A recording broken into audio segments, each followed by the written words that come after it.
आपको क्या लगता है ये थप्पड़ मार कर आप सारी बात को रफा दफा कर देंगे? आपसे इस बारे में कोई सवाल नहीं करेगा? डैड, गलत लगता है आपको डैड? आप गुनहगार हैं, ना सिर्फ अपनी औलाद के बल्कि अपनी मां के भी। सारी जिंदगी आपने अपने औलाद के फराइज पूरे नहीं किए और आज तो आपने अपनी मां का भी दिल दुखा दिया। एक अच्छे बाप तो थे नहीं, आज आपने साबित कर दिया आप एक अच्छे बेटे भी नहीं हैं।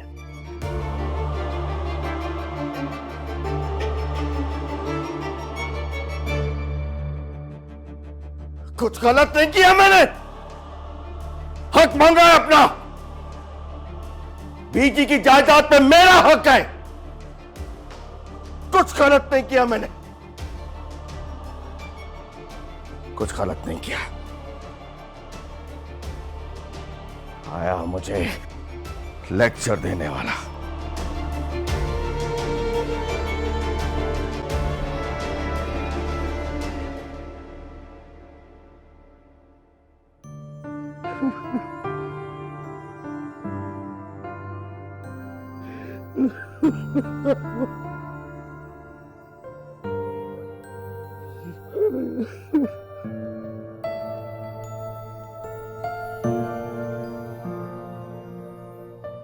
मैंने क्यों कर रहा है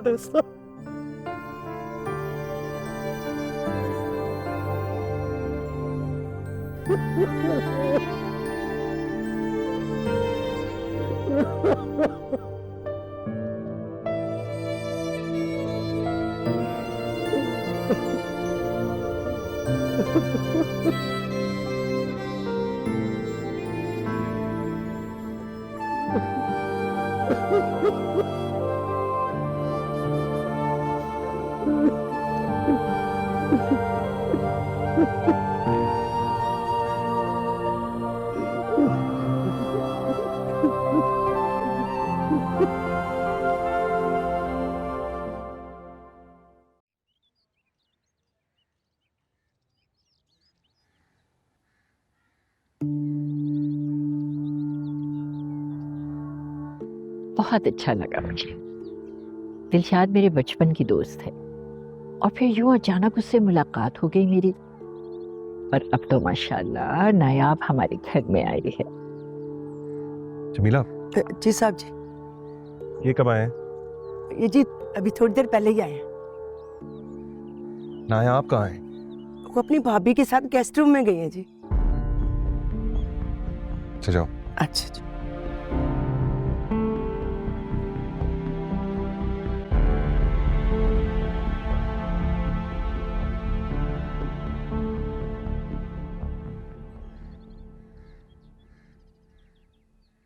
अब आइए आप। मेरी बात सुनी, तुम्हारे मुंह पे 12 क्यों बचे हुए हैं? और ज़ावियार ने तुम्हारा कमरा क्यों अलग कर दिया? कहीं बच्चा होने के बाद तुम्हें छोड़ने का इरादा तो नहीं है उसका? हाय, तुम्हारे तो मुंह में ज़बान नहीं है, मुझे उससे बात करनी पड़ेगी। अरे आप मुझसे कुछ मत कहिएगा। अरे क्यों ना कहूँ? मेरी मासूम बहनों जैसी नंद के साथ इतना बुरा सलूक करे और मैं कुछ बोलूं भी ना। आने दो, इसी खबर लूंगी कि याद रखेगा। अरे आप मुझसे कुछ मत कहिएगा भाभी। आजकल वैसे उन्हें छोटी छोटी बातों पे गुस्सा आ जाता है, मुझे डांटने लगते हैं और मुझे उनकी डांट से बहुत डर लगता है। क्यों भाई, वो कोई जेने जो तुम्हें डर लगता है? तुम्हारी इसी भोलपन तुम्हारी शादीशुदा जिंदगी को बर्बाद कर दिया। ये लोग तुमसे तुम्हारा बच्चा छीन सकते हैं, फिर क्या करोगी? हाथ मलती रह जाओगी। मेरे साथ ऐसा नहीं करेंगे। क्यों? उनकी नजर में तुम्हारी हैसियत, तुम्हारी औकात है ही क्या? यही तो समझाने आई हूं तुम्हें कि ज़ावियार को अपने काबू में करो। जो तो अपनी अक्ल को मैं कोस रही हूँ, पहले तुम्हें क्यों नहीं समझाया? मैं नहीं पता कि इस बच्चे की तुम्हारे लिए क्या अहमियत हो सकती है। बस दुआ करो कि बेटा, अगर ऐसा हो गया ना, बस तुम्हारे पैर मुस्तकिल इस घर में जम जाएंगे। किसी की जरूरत नहीं होगी तुम्हें कुछ भी कहने की। इतनी बड़ी जायदाद है, तुम्हारे बच्चे को इतना बड़ा हिस्सा मिलेगा। अक्ल से काम लोगी ना तो ये सब कुछ तुम्हारा हो सकता है। भाभी आप ये कैसी बातें कर रही हैं मुझसे? बिल्कुल ठीक कह रही, किसी ना किसी ने तो तुम्हें समझाना है। अरे उसके माँ बाप का क्या है, 8-10 साल में बूढ़े हो जाएंगे, और बुढ़िया वो तो 2-4 साल में वैसे ही फड़क जाएगी। फिर कौन रह जाएगा? तुम पूरे घर पे राज करोगी। बस तुम साबियार को अपने काबू में करना सीखो। ये उसकी बातें मानो, लेकिन अपनी भी बातें मनवाना सीखो। जो चुप रहने की आदत है ना तुम्हारी, इसको खत्म करो। बच्चा हो जाएगा ना तो 2-4 फैक्ट्रियां, एक फ्लैट अपने नाम कराओगी, ऐश करोगी, मैं बता रही हूँ। अच्छा ये सब कुछ छोड़ो, अभी ज्यादा जरूरी बात यह है कि तुमने उसको काबू किस तरह करना है। ये बात जब मुझे समझानी पड़ेगी ना, मेरी बात सुनो।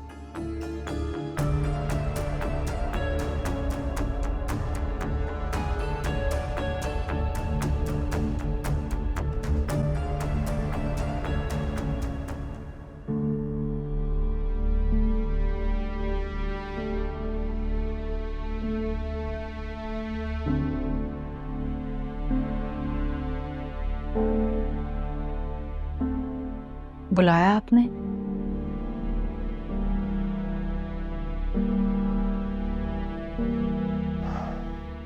क्या पट्टियां पढ़ा के गई हैं तुम्हारी भाभी तुम्हें? जी क्यों आए थे वो लोग? भाभी मुझसे मिलने आई थी, साथ भाई भी आए थे।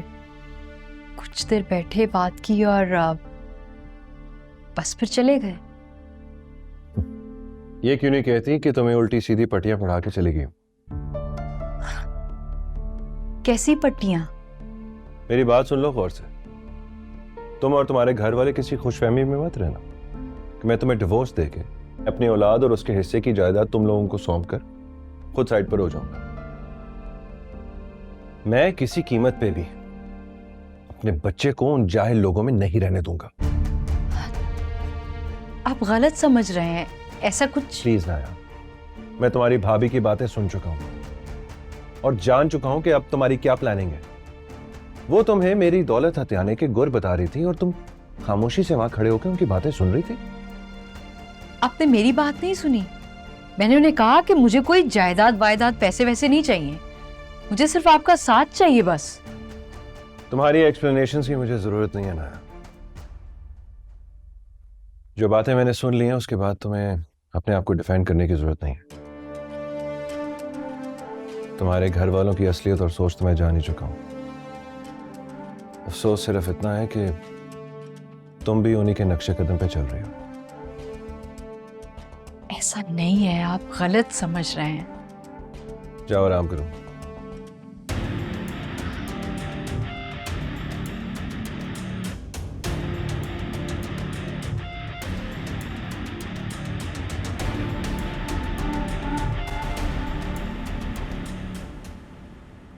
शिकवा क्या करें हम गैरों से, अपनों ने नहीं समझा।